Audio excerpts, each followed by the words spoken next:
Winter's right down the street lurking, which means it's soup time in my house. And if you haven't made matzo ball soup, you've been missing out.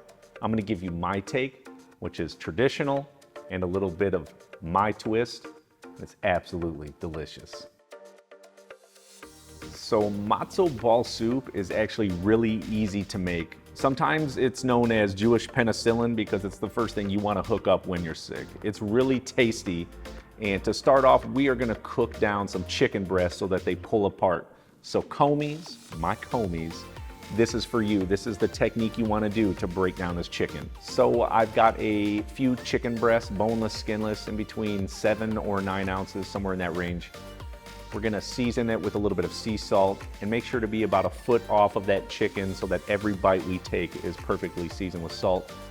And of course, some cracked black pepper on both sides.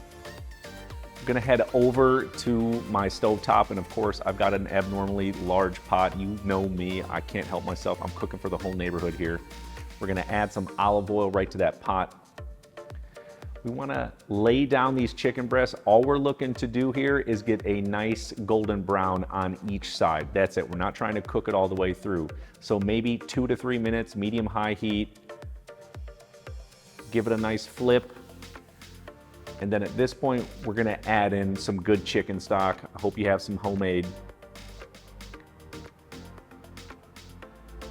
We're gonna add a lid, and then on medium heat, we're gonna cook this for about an hour.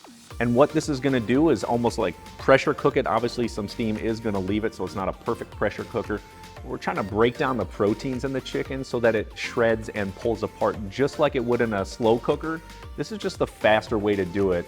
And like I told my commies, this is also applied to beef or pork. Now I don't know if you can do it in an hour for those other bigger cuts of meat, but you can definitely do it for chicken, and it works really well. This is great timing though, because during that hour process, we can start making our matzo balls. So what we're gonna do is small dice up a yellow onion. So as usual, slice off the ends, slice it in half, and then of course, peel it. Small dice it, then add it to a large bowl, because this is the main bowl we're gonna use to make this in. Got a few garlic cloves. I'm gonna run them right through the garlic press. Take the knife and scrape all of it, get all that goodness in there. Garlic's just gonna help make these matzo balls even better. Now I'm gonna hit it with a little bit of baking powder. This is gonna make the matzo balls really nice and fluffy and float to the top when we're cooking them.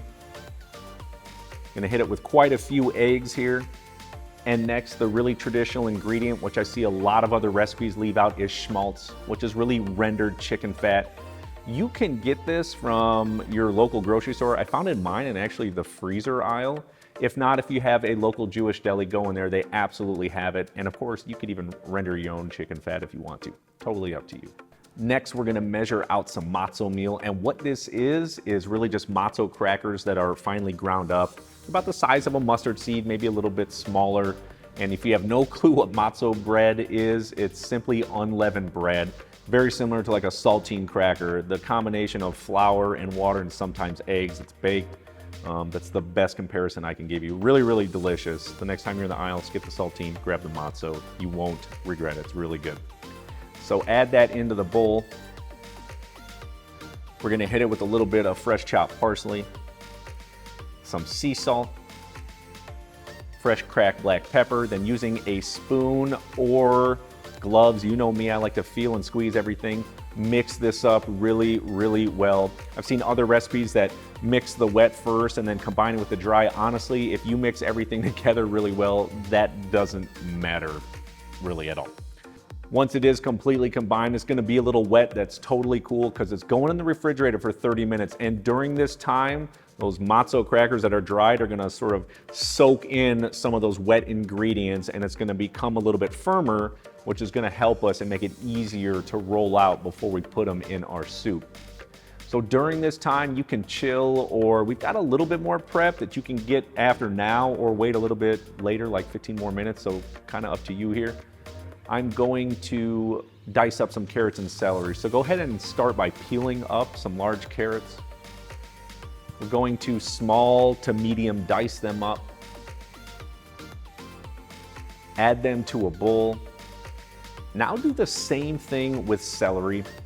Again, that's nice, small, medium dice. You know I'm extra, so, well, I just think it looks prettier in the soup. You could do larger cuts if you want. This is just me, of course. And now you can put this in the refrigerator, or if your chicken's been cooking long enough, it may take only 45 minutes for it to break down. So we're gonna head over to the cooktop, take the top off. Let's check out the chicken.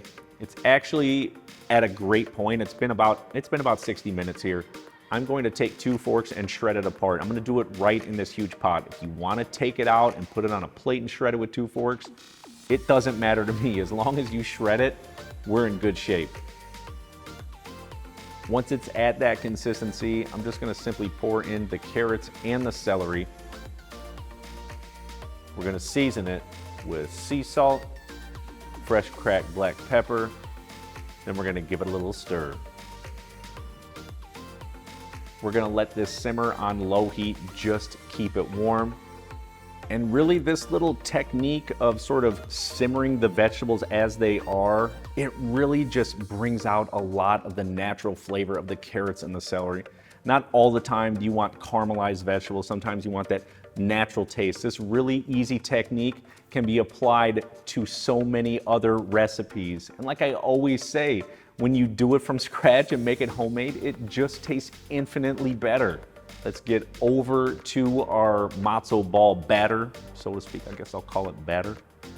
And we're gonna take that out of the fridge. You can see that it's sort of firmed up a little bit. Might be a little bit wet too, which is totally okay. And if it is, what you're gonna do is just put a little water on your hands before you roll them into ping pong size balls. That's about the size that you want.